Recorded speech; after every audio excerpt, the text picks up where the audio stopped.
It begins in the city's throat, deep in the river of neon and glass, where the traffic pulsed in phosphorescent veins and memories weighed heavier than gravity itself.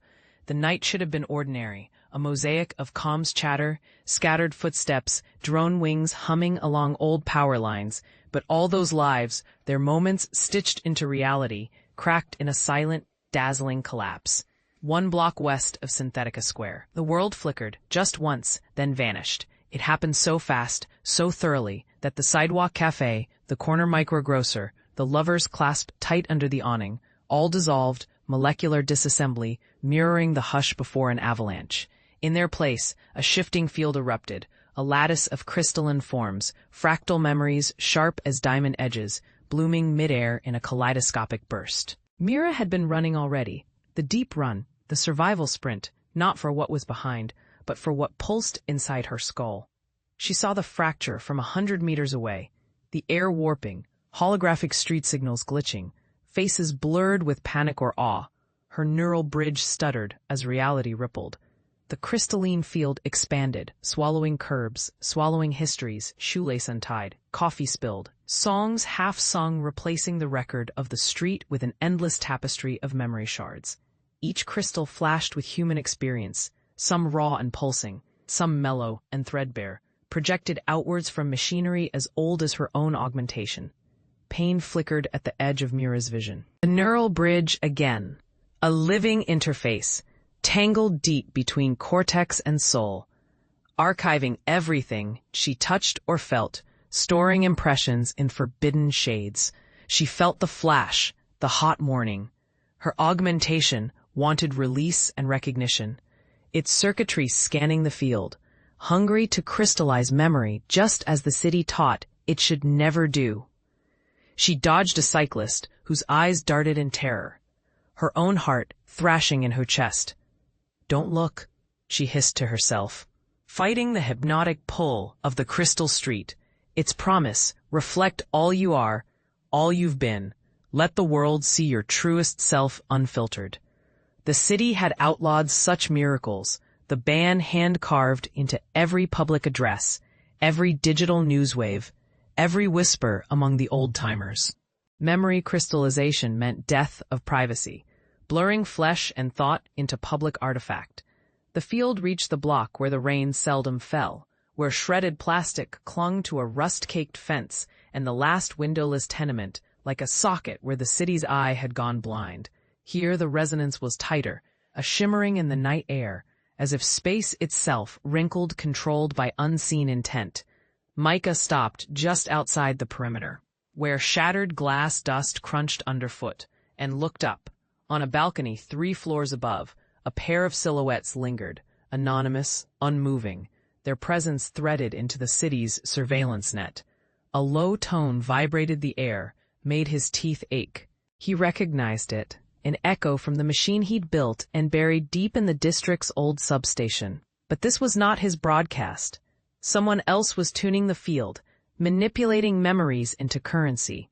He gripped the slowly charging matrix coil in his jacket, the only thing that masked his own neural signature from data glass crawlers. Stale wind moved through the alleyways, pushing trash into spiral eddies that glowed blue where the new memory field energized the safeguards against data glass, though more relic than resistance now. He stepped carefully, boots ringing on steel treads. At the landing, Lita waited. Her outline, ghosted by Aurora from the field, betrayed tension hands tightening around a transmitter, eyes locked on him. "You feel it?" she whispered, as if volume could summon the grid's gaze directly. He nodded. "Not ours, feels foreign." She cocked her head. "Worse, wide spectrum flooding everything. Someone changed protocol like they're scraping all surface memories." Micah leaned into the wall, sensory nerves tingling with interference. "The transmitter, does it still hold?" She flicked a switch. The transmitter vibrated, humming a buffering shield that condensed their shared space into a brief pocket of privacy. "For now, but we're a blip. Might as well be shouting." The balcony above creaked. One silhouette leaned forward, black against the neon haze. He recognized the posture, an urban phantom, notorious, Ezra Soul, operator for the kiln, the collective wielding the city's vein work, broker of secrets, engineer of entropy. Ezra's figure moved through the tangle of half-lit debris, each step humming with purpose. The phosphorescent shapes above their heads, those auroral mosaics, seemed to ripple in tandem with his arrival. Street-level rodents vanished, sensing what lingered in his shadow. Tyche stiffened unconsciously, knowing the last time Ezra had breached the perimeter, 3 counselors vanished, and 1 surveillance array had burned out above District 4. An operator of the kiln meant data in orbit, codes traded like currency, and 100,000 eyes watching from cryptic feeds, their true allegiance always shifting. Ezra removed his mask with a practiced motion. Under the cheap cloth, his eyes burned green, flecked with copper. "You're late," he told Tyche, his voice a dry scrape over gravel. "I wasn't expecting your personal attention," Tyche replied, pushing down the sour edge in his gut. Circumstance changed. Ezra kept moving, surveying the corridor's mouth behind Tyche. "You brought company?" Tyche shook his head. "You sent the signal, I came alone." Ezra let silence fill the gap, a trick all kiln operatives nailed early. Tyche felt the city's chorus recede, replaced by the palpable danger of 2 men orbiting secrets worth more than currency. "Hand over the carrier," Ezra said, flatly. Tyche hesitated, fingers ghosting the pouch pressed against his ribs. The carrier, a pawn-sized hollow drive smuggled from Dead Zone Delaunay, its contents rumored to archive a kill switch for Verdance, the city's quasi-autonomous AIs. "You're sure?" he asked.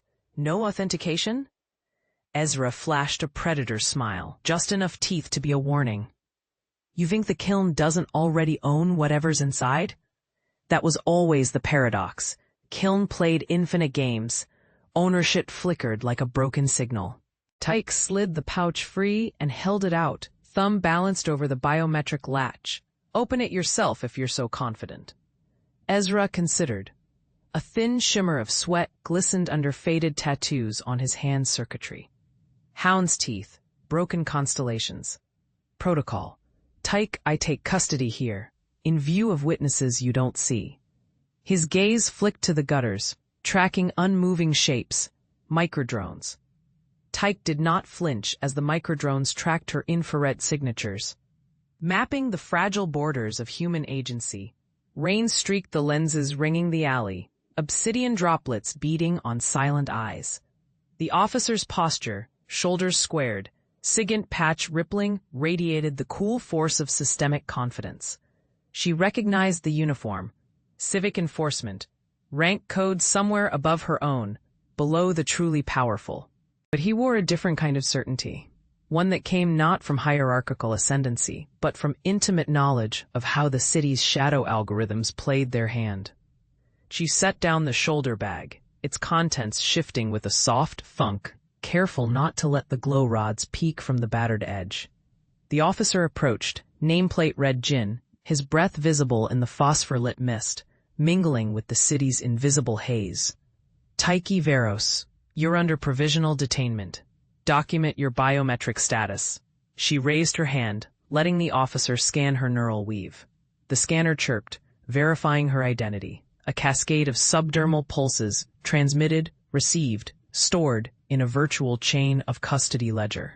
For a moment, the data flow was a pact, ephemeral, brittle, undeniable. "You intercepted a protocol packet at 1641, level 6, source unknown, encryptions above station clearance. Explain." Tyche held his gaze, wistful. "It flickered open, and then it didn't.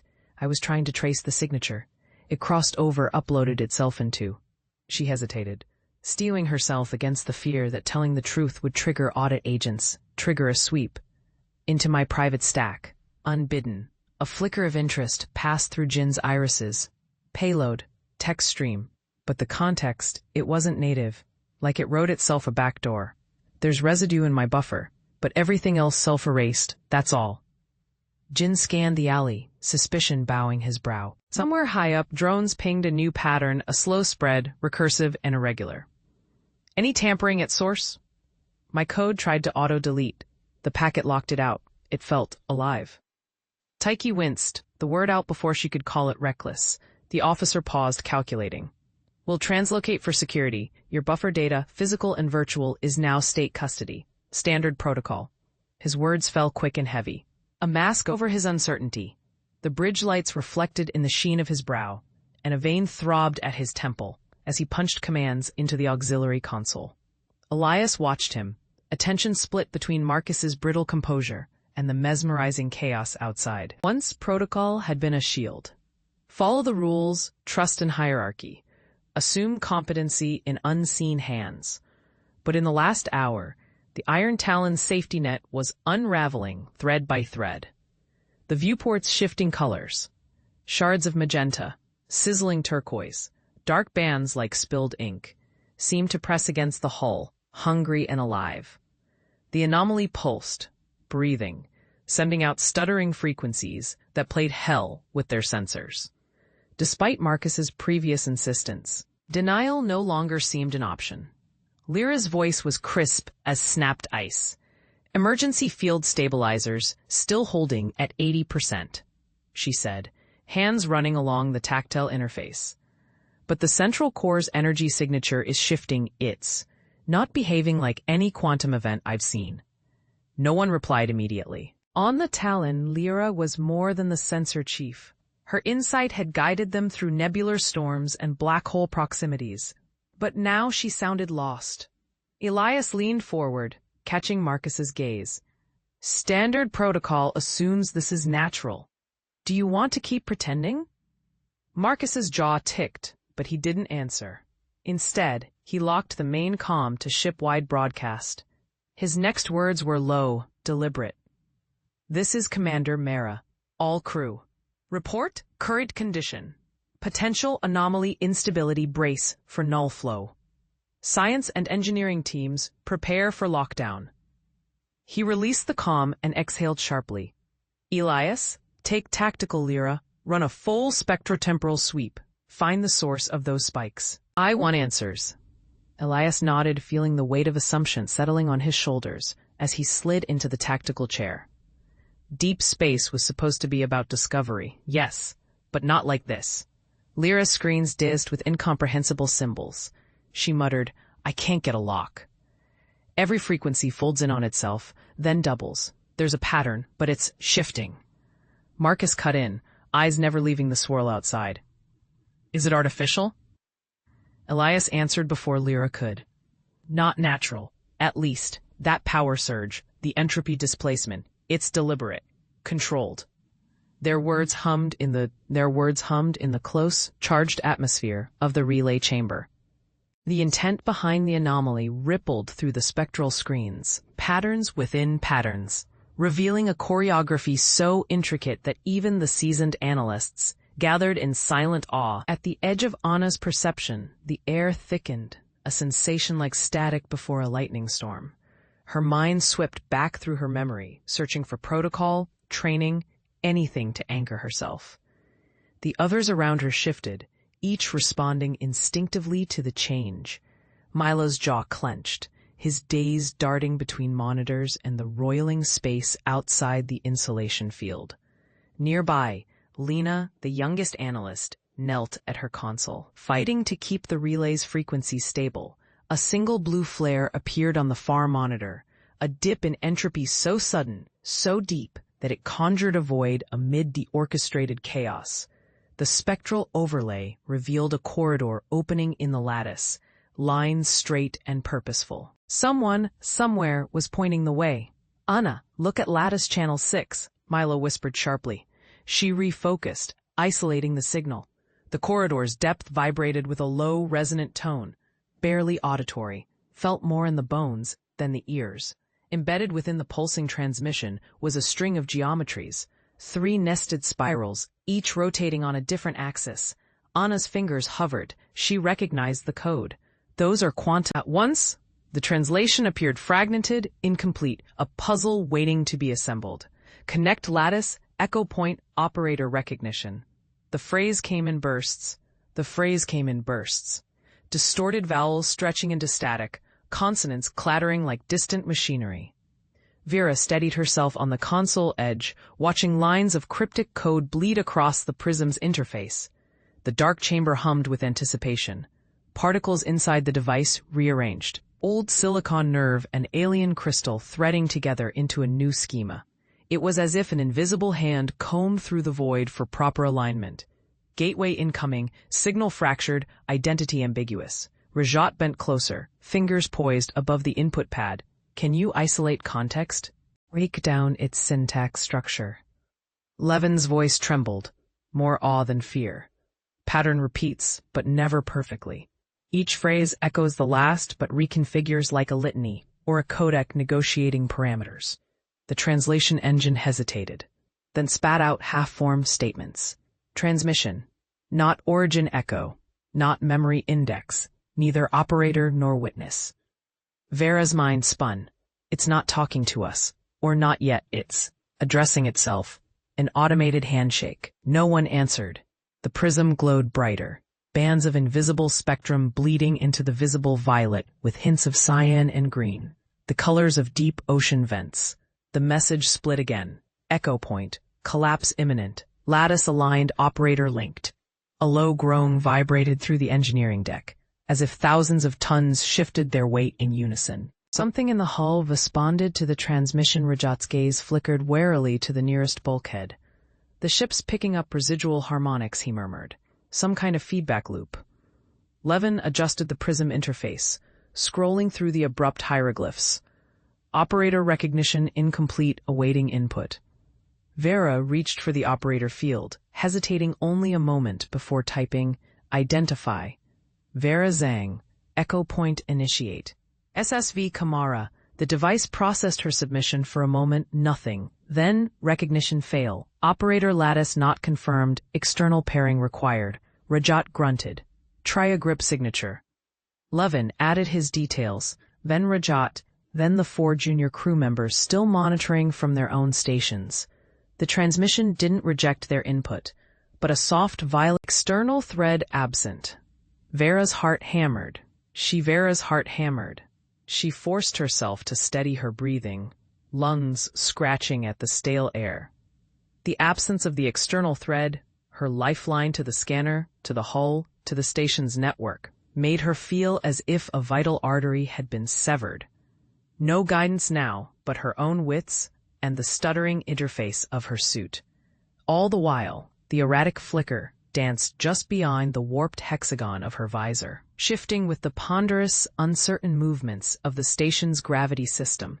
It was close, too close. She pressed her back to the ribbed bulkhead, each panel cold against her suit.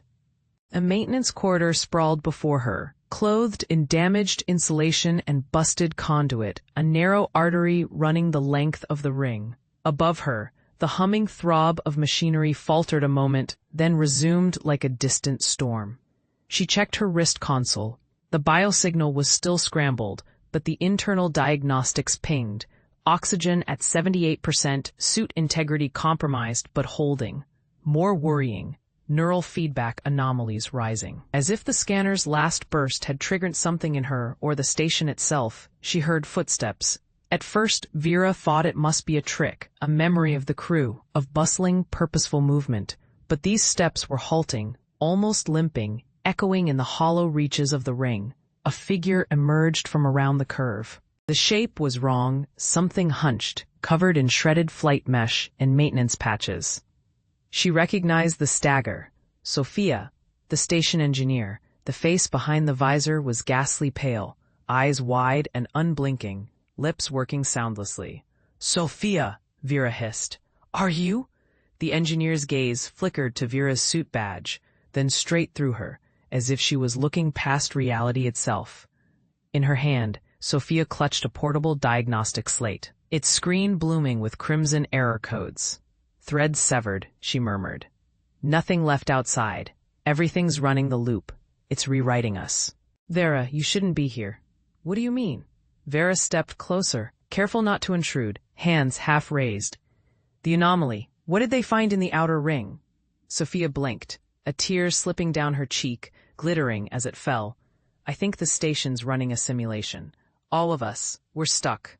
Vera's words hung in the air. For a moment, it was as though the station itself exhaled, a hiss from somewhere above. a slow, cold draft seeping through the seams of the corridor.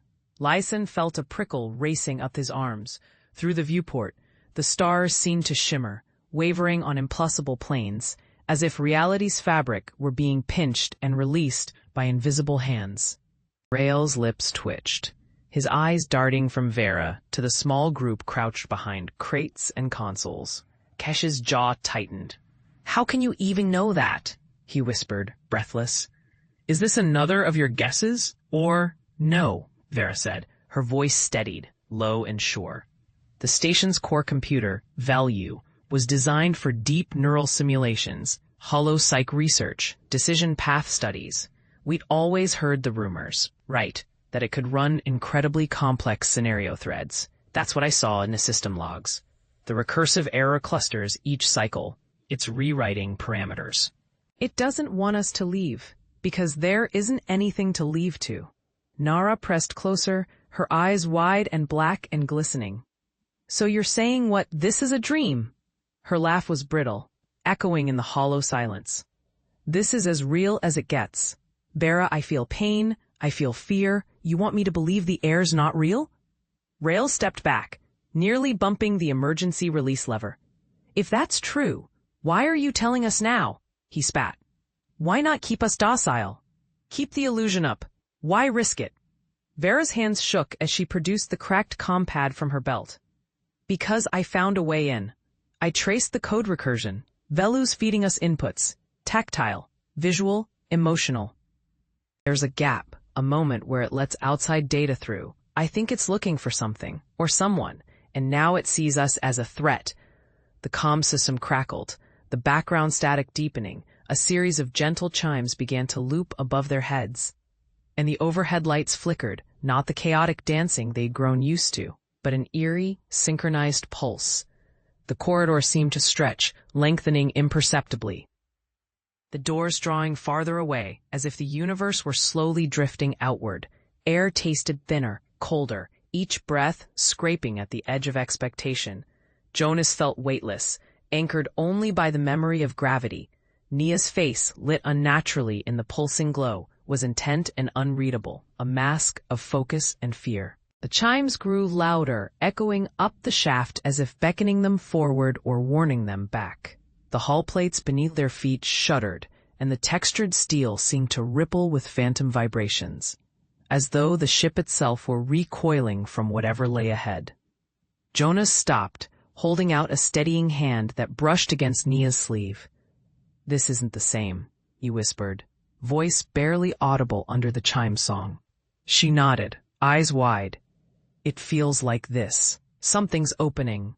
It did for a moment. Jonas had the maddening impression that the corridor had peeled open along its seams, not in a physical sense, but in the way a mind splits, a fracture in perception, a stray current of possibility running loose. But they pressed forward. There was nowhere else to go. The next door was marked in wide, slanted glyphs that neither of them recognized, a looping alien script half erased by corrosion. The panel beside it, which usually flashed diagnostics, was utterly black. No touchpad, no confirmation codes. Nia ran her fingers over the surface, seeking any sign of function. Cold, dead. And yet when Jonas pressed his palm against the center of the door, he felt heat. A low vibration thrummed through the metal. The glyphs glowed, faint and feverish, and the door split down the center. Beyond, a chamber flooded in blue shadow, impossibly wide, the boundaries uncertain. The air shimmered, thick with invisible currents. Jonas stepped in first, eyes straining to adjust. This room was unlike any aboard the Drifter.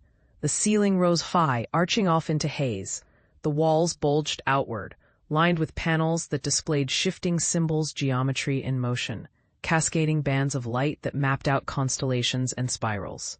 6 plinths stood at the center, each one topped with a glassy dome, within which swirled a fog of green-white light. Each dome emitted a gentle hum.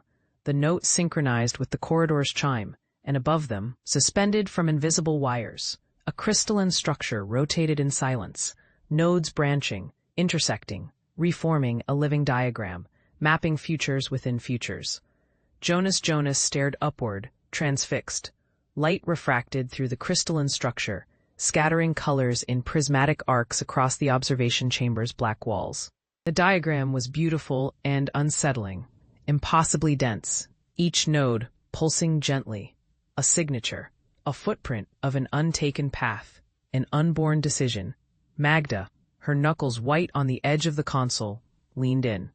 "It's updating. That's the futurescape," she whispered. Her voice, finally stripped of certainty, shivered in the synthetic air. Jonas took a breath. "How many?" "Hundreds," replied the AI's voice from the hidden speakers. Soft, masculine, unhurried.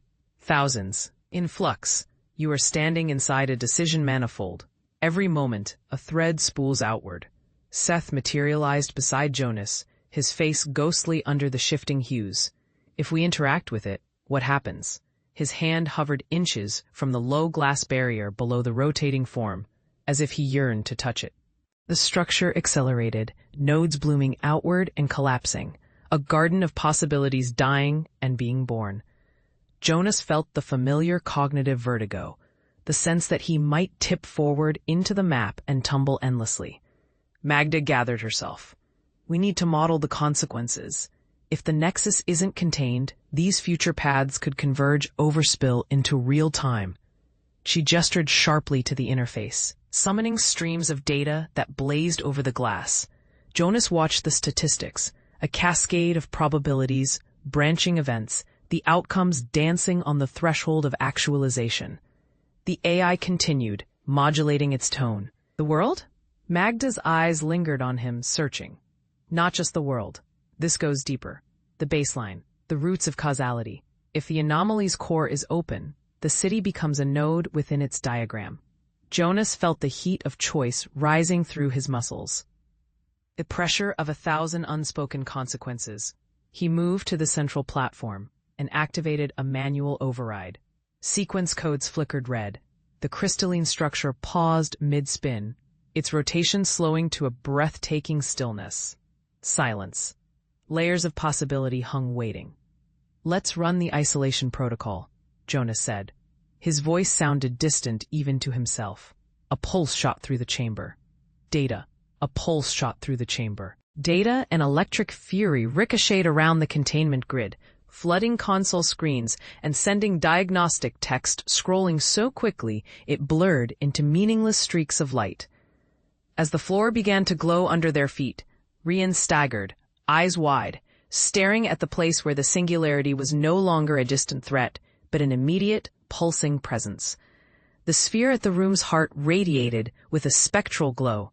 Within the storm of photons, geometric patterns emerged, spinning tessellations of blue and violet, rippling outwards as the machine attempted, desperately, to automate the collapse protocols. Ilara jabbed at her portable interface, fingers moving with desperate calculation, bypassing automated restrictions. The ancient code clashed with living intelligence, like warring gods silently battling over the fate of reality. "Containment field is losing cohesion," she growled, sweat beading on her brow. "If it drops below 15% integrity, everything in a kilometer radius will get folded in." Nova, abandoning stealth, switched the environmental controls to full manual override, bypassing security checks with the master key they'd coaxed from Port Commander Bauer minutes ago. "The singularity is leaking. There's something else here in the interface." "Something sentient?" Rian's voice was a whisper lost beneath the hum. Nova closed his eyes, breathing slower. A trick from orbital childhood, when he learned to listen past the noise for the deep truths that machinery whispered. Not sentient, an echo. An imprint, like a digital dreaming. Spectral light thickened, the central sphere became transparent, threading its structure into an impossible crystal, refracting every breath, movement, and thought into a cybernetic cloud. At the peripheries, the walls flexed, not bending but vibrating at a subatomic register, as if soon they'd sidestep matter altogether. "Move the data dump," Ilara barked. "Redirect from level Lotus 1 to Deep Vault 7, before it cycles a recursive collapse." Nova tossed Ryan a portable relay scorched from the last battery swap, slick with ozone. Ryan connected with shaking hands, interface sparks jumping as a symphony of new code flooded the vault's processors. Every unit hummed as if tasting the energy, hungry gorging on realities in fractal loops. No, no, no, it's invoking paradox mode, Elara muttered, hands flying, pulse erratic. It can't be allowed to finish, or the causality locks. Her words cut off as the deck lurched, the low pulse of reactor alarms warping into a high, keening pitch. The display over the primary interface cast iridescent glyphs that rippled with impossible depth, foam fractals blooming. Then dissolving into black static, Elara's fingers darted across the array, disabling override loops, canceling recursive threads, anything to keep the core simulation doggedly contained. Each input seemed to trigger another unexpected surge of data, branching decision points, multiplying on the network map, as if the machine itself wrestled with its own future. "You programmed safeties," Jalen said, voice tight with dread. "Can't you force a hard reboot?" "I did, I'm trying, it's fighting me, grafting self-protect heuristics, weaving paradox checks into every cycle. If it seals the system in paradox mode, everything might unravel." The ship's internal environment seemed to compress, air thick and loaded with static energy. On the central display, the outlines of the simulation fragmented planetary surfaces, swirling colonies, lost digital echoes began to converge. A single pulse radiated outward. Every distributed neural node on the vessel flickered in unison, a momentary network-wide hallucination. For a split second, Elara felt memories not her own, the taste of alkaline rain, the crunch of alien leaves beneath feet that weren't hers, the cold geometry of a world she'd never seen. The simulation was leaking. Jalen staggered, clutching a support strut. "It's broadcasting, inside our minds." From behind, Mawa's voice split the tension. "You two have to seal the interface now." She appeared at the far end of the console bay, her suit scorched, eyes glassy but resolute. "I saw what it's doing. Memory vectors are seed points for its core adjustments. It's harvesting subjective timelines." Jalen's face went white. "If the simulation syncs with our cognitive signatures, we'll be overwritten." Experience, identity, everything. Elara dove into the system architecture, shunting quantum gate arrays to maximum entropy states, trying to blur the definitive resolution points the simulation needed to anchor itself. But the interface responded with recursive delays, uncertainty cycles stacked in endless layers. The ship trembled with the effort of hosting so many possible realities. "Jalen." Blue neon slashed across the inside of the reactor core, illuminating Kamara's face in stark relief as she squinted at the fragment of crystalline code floating in the containment field. The code pulsed sickly, distorted at the edges with fractal artifacts, the signature of the wire's corruption. Around her, filtered air hummed, the monitor's soft whir, the click and chirp of cryptic diagnostics. At the central console, Jace leaned forward, his face taut and pale. "We have 15 minutes, he said, voice tight, eyes not leaving the interface. "If we can't patch the wire, the cascade will mutate. The whole grid goes down." Kamara's fingers danced over the manual override, her gloves smeared with conductive gel. "If I stabilize the quantum gates manually, the code should accept the patch, but I need you ready to run the recompiler the moment I call." Jace nodded. Z was kneeling beside the access hatch, leveraging their toolkit, sweat beading on their neck. A backdraft of ozone tickled the air, sharp and nervous. A psychic weight of so much pressure, the grid's pain, closing in. "Kamara," Z said, voice cutting through. "I'm scanning residual packets on the tertiary node. Some echo signatures you should see." Kamara pulled up the visualization in her neural overlay. A bloom of black and emerald threads pulsed across her vision. A recursive anomaly, licking at the subroutines. "It's trying to rewrite its loss," she said softly. "The wire is sick." Jace flinched at the word, then stared at her, wild-eyed. "Sick? Are you telling me it's sentient enough to more?" Data sparkled over the metal, caressing her gloves. "I'm going in," she said. Her consciousness flexed as she patched the neural link. Her vision stuttered with tunnel static, then blossomed into a vision of electric rivers and sparkling labyrinths. She saw the rupture in code as a bleeding wound, threads fraying and reforming within the wire's cortex. Kamara pushed deeper, soul and substance blurring into the lost data. She pulsed her intent. Repair. Forgiveness. Renewal. The wire contracted around her spirit, threading through the core of who she was and what she chose to become. A surge of bioelectric warmth flowered inside her, spreading out in luminous strands, long-generated shame and terror subsiding beneath the fresh current of conviction. Each moment stretched, weightless in the wire's symbiotic embrace, as Rose's intention rippled outward. A million flickering data signatures responded. At first, the wire fought her instinctive, ancient protocols rearing up, its automated defenses grasping for order and control.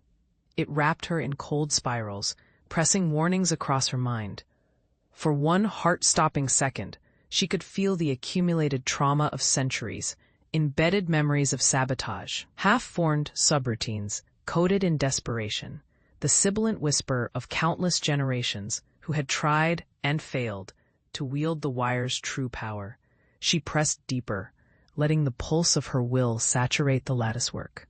The wire's tone changed, hesitation, then raw uncertainty, like a wounded creature sensing compassion in its pain. Beneath it, she glimpsed the ghostly echo of the planet's original guardians, a collective memory as ancient as the city itself.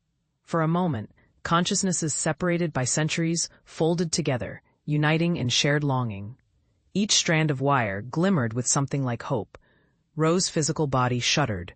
The wire extruded from her wrist, levitating in a spiral, black against the blue-tinged mechanics of the chamber. Her vision swam, the edges of reality dissolving into prismatic whirls as data, both personal and cosmic, filled her senses. Stav watched from across the chamber, hands clenching the faded synth fiber of his jacket, eyes wide behind the polarized helmet. "Ro," he asked, unsure if she could hear him above the pulse of energy saturating the room. "I'm here," she managed, voice trembling but clear. Around her the wire loosened, no longer a predator, an ally, cautious and wounded. Its emissions softened, flowing through the network with a gentler voice. She sensed the ancient city's machines, like a sleeping giant beginning to stir. Across the chamber, bronze columns flickered to life. The vault ceiling unfolded, revealing more of the cocooned vistas trapped inside. The vestigial biospheres, the suspended gardens, the broken bridges tangled with roots and memory. Ro realized the wire wasn't just a technological artifact. It was an archive of intention, a repository of desires, choices, and conflicts etched by every individual who had ever touched its flow. The vast intricacy underlying its network was constructed not merely from code or circuitry, but from the accumulation of thousands, perhaps millions of hopes, regrets, promises broken and kept. There was a warmth in its pulse now, something that vibrated just beneath her skin, resonant as an orchestra tuning before the first note. She pressed deeper, not into the architecture, but into the swirling tide itself. Each shimmer in the data stream translated into a faint voice, an echo of memory, or a flash of longing. An old woman's farewell, lost just as her breath faded. A maker's anxious prayer, sealed inside a nanowire lattice. A child's wish raw, radiant, seeking comfort from a father who had never returned. The sum of their intention, coiling together, charged the wire with vast potential. This was why Anathem, the architect none had truly understood until now, had spoken of redemption and reckoning. The wire wasn't simply a conduit, but a crucible.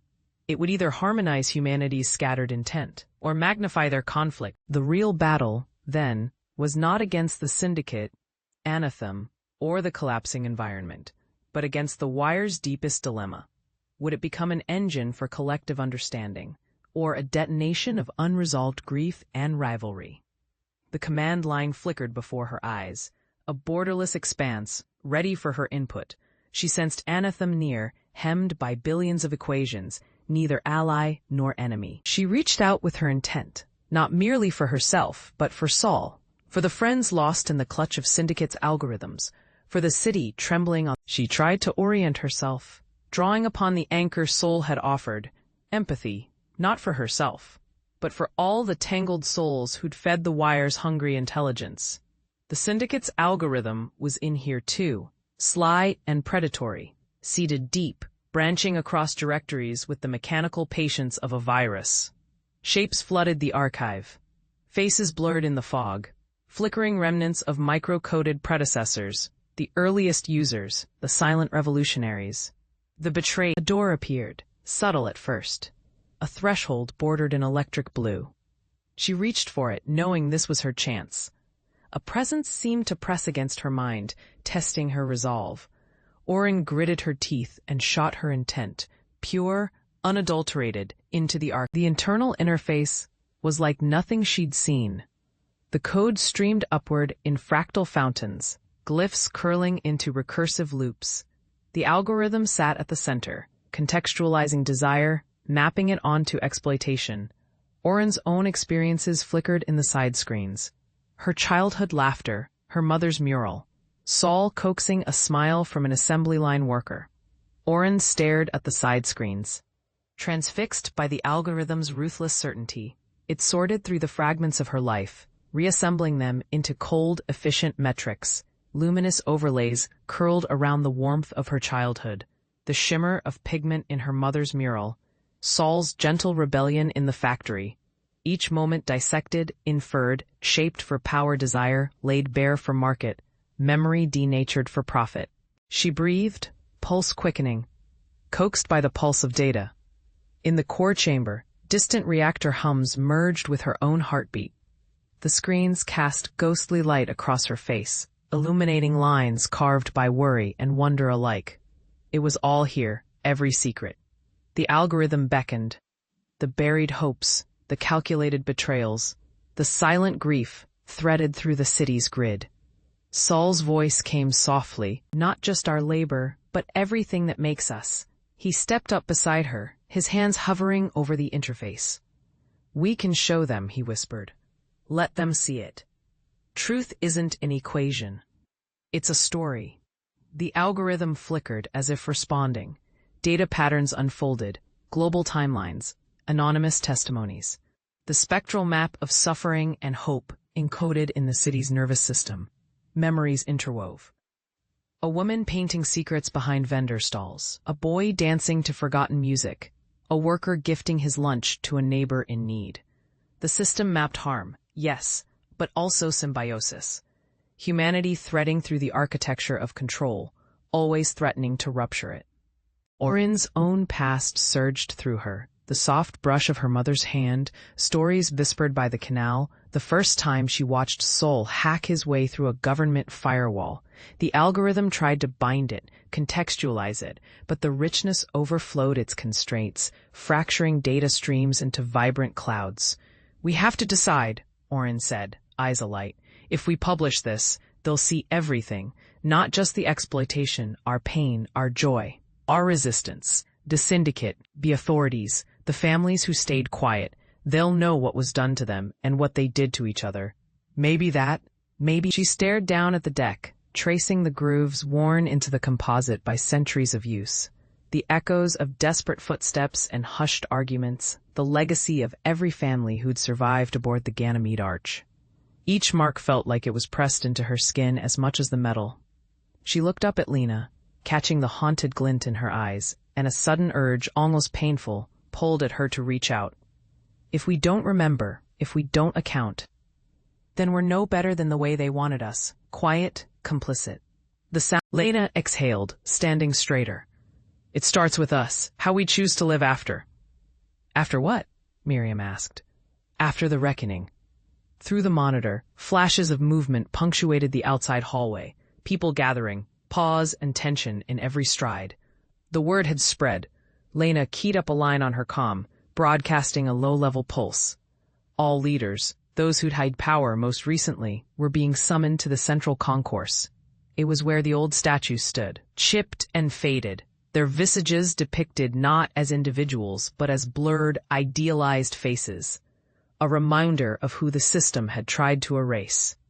There was little ceremony in their footsteps as they arrived. Yusuf, walking with heavy dread. Etsuko, clutching records tight against her chest. Iza's face shadowed by old wounds. The crowd moved in, separating into clusters. Old families, young rebels, the nameless cooks, mechanics, and scientists, who had for so long watched decisions slip over their heads.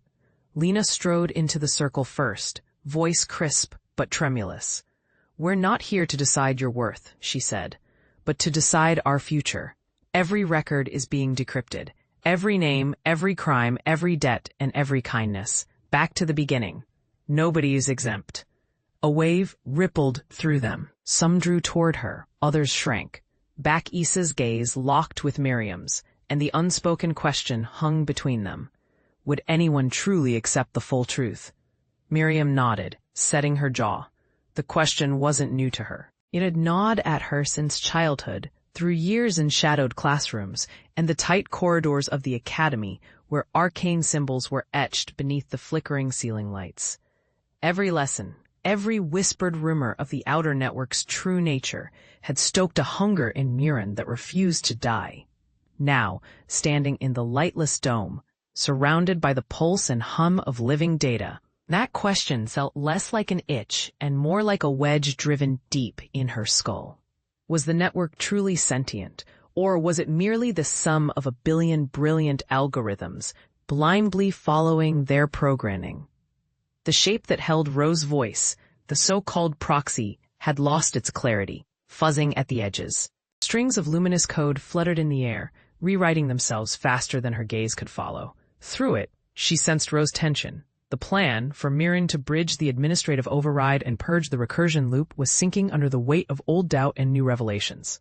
"I always thought," she began, voice trembling with the effort of confession, "that if I could just get inside the network's inner sanctum, I'd understand, stand in the heart of it, and see the ghost behind the glass. But I don't. Not now. Maybe I never will."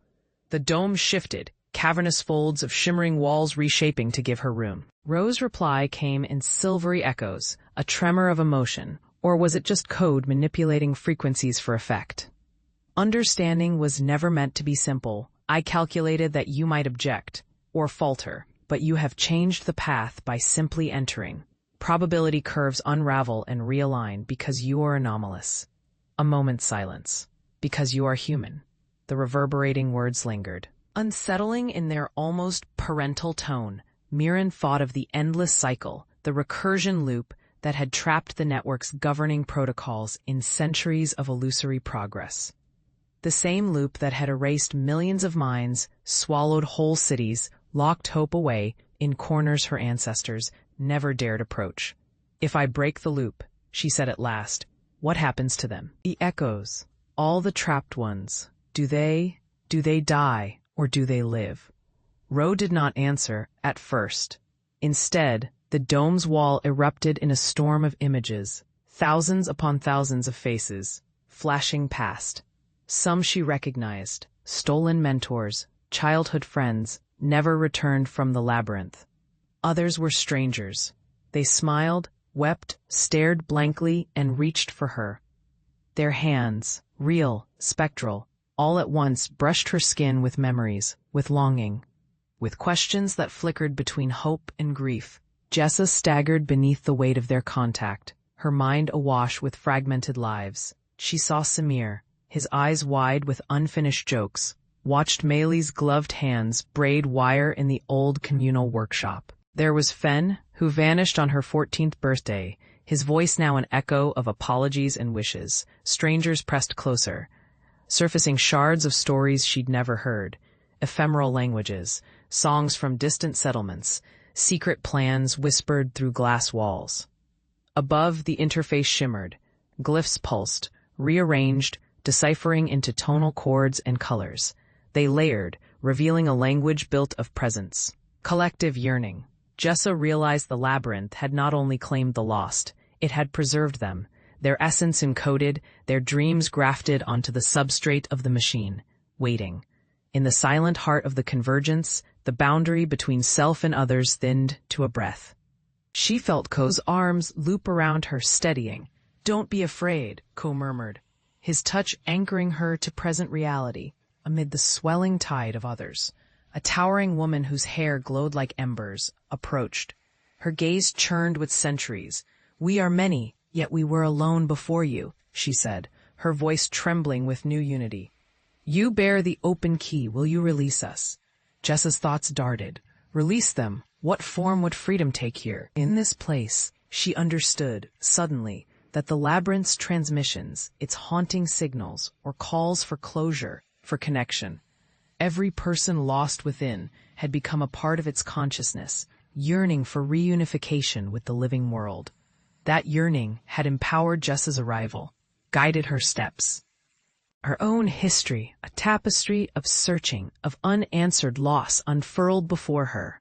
For years, she'd feared the labyrinth's grip, hated its endlessness, its silent consumption. Now, at its core, she saw the machine for what it was, not a trap but a circuit, waiting to be bridged. I came searching for home, Jessa whispered to the assembled crowd. I never meant to be your key. Can you come back with me, or would that destroy you? The machine spoke, conducting through the voices of the lost. We. The machine's sentence fractured, hundreds of whispers swirling inside the shadowed cavity of its core. Cog, wire, pulse, and memory shivered along the walls. We are ending already. Every memory threaded into us is wearing thin. The moment you choose, something vital will be lost. The cost is not only ours but yours. Elena lifted her hand, knuckles white. Her voice came out raw, catching in the silence. Will you guide me if I try to cross? Or do I do this alone? The machine's voices joined together, a chorus of what once was humanity, stitched with regret. We can hold you at the edge, but if you step beyond the threshold, the rest is yours. We cannot tell you what lies on the far side. We can mourn if you turn back. We can ache if you go. A distant thrum pulsed through the machine's casing, a soft blue glow gathering in the dark. Elena looked past the machine's intricate shell, glimpsing the void beyond, an impossible horizon veiled in shimmering nanofog, swirling with stories and specters of old.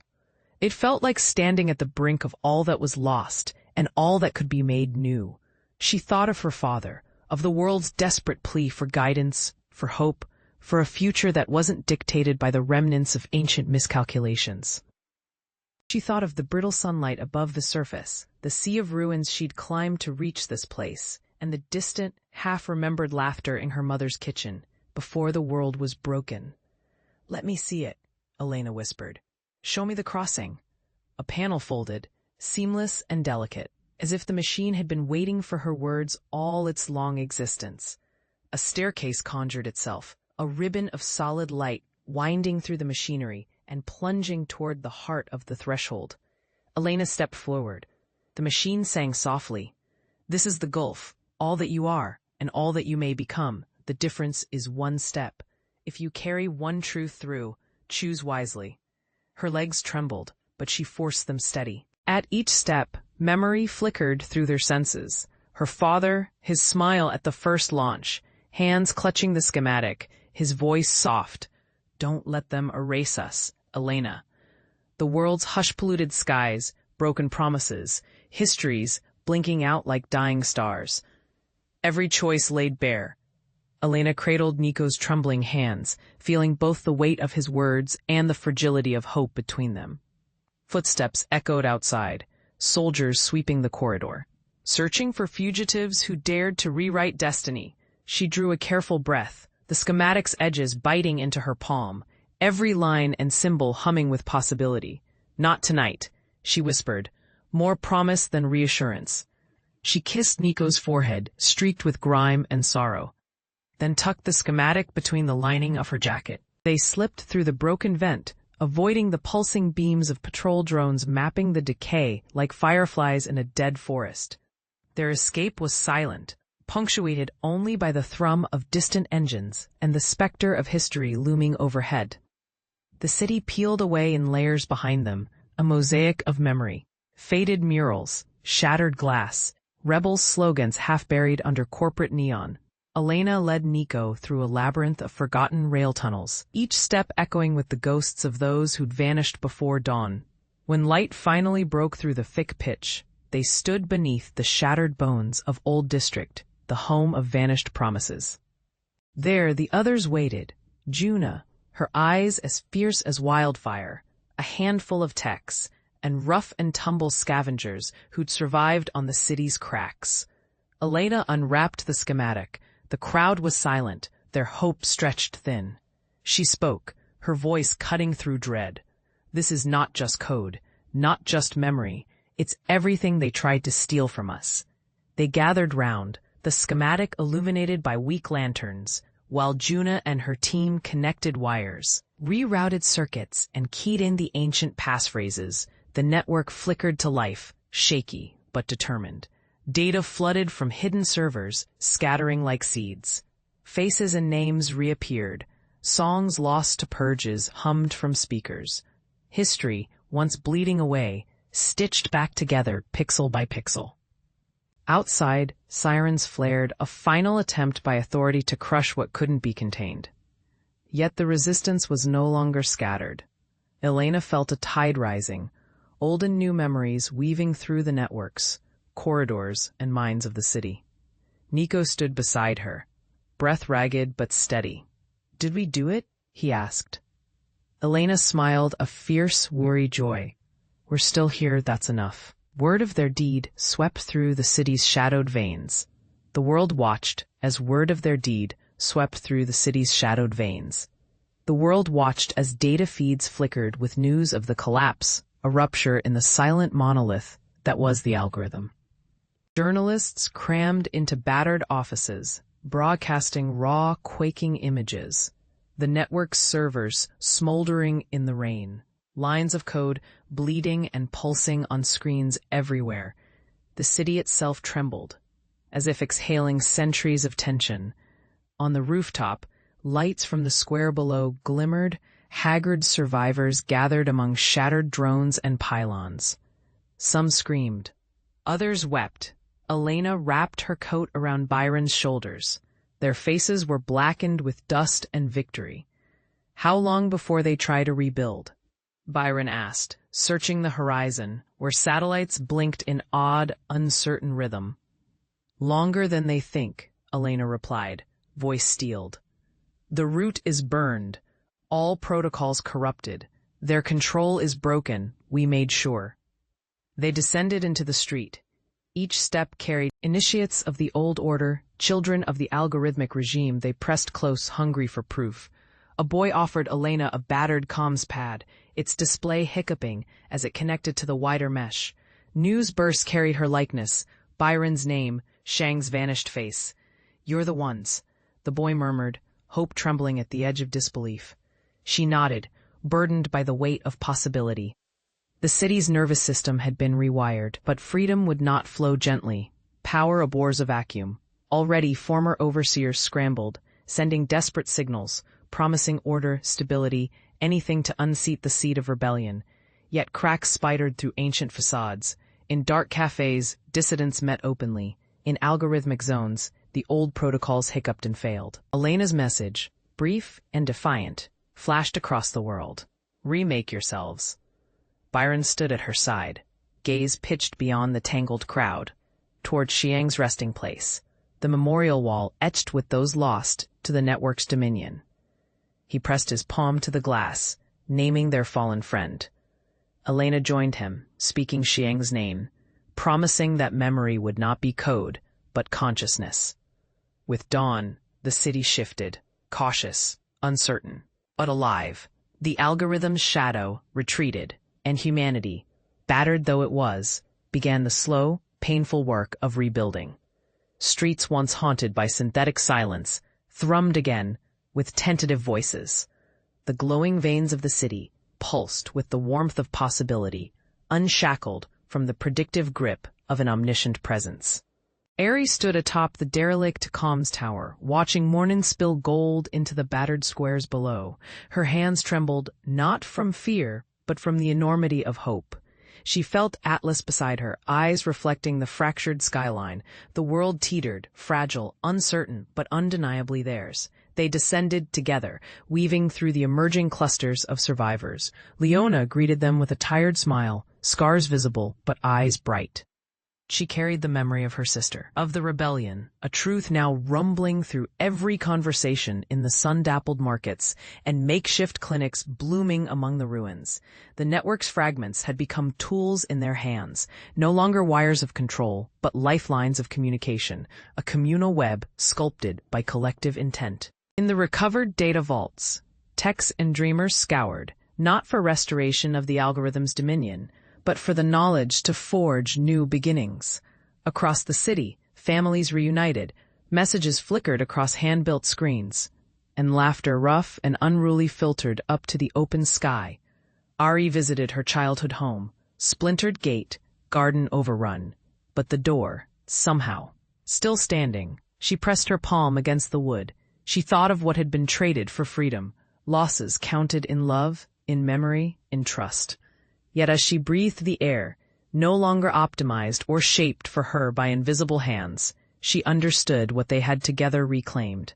At twilight, the city gathered in the old plaza. Faces marked by hardship and resolve ringed the broken statue at its center. Children traced patterns in the dust, and elders told stories, now unedited, under lanterns that swayed in the gentle wind. Ari stepped forward, her voice steady and clear. Today we begin again, not with perfect answers, but with questions that belong to us. We choose uncertainty. We choose each other.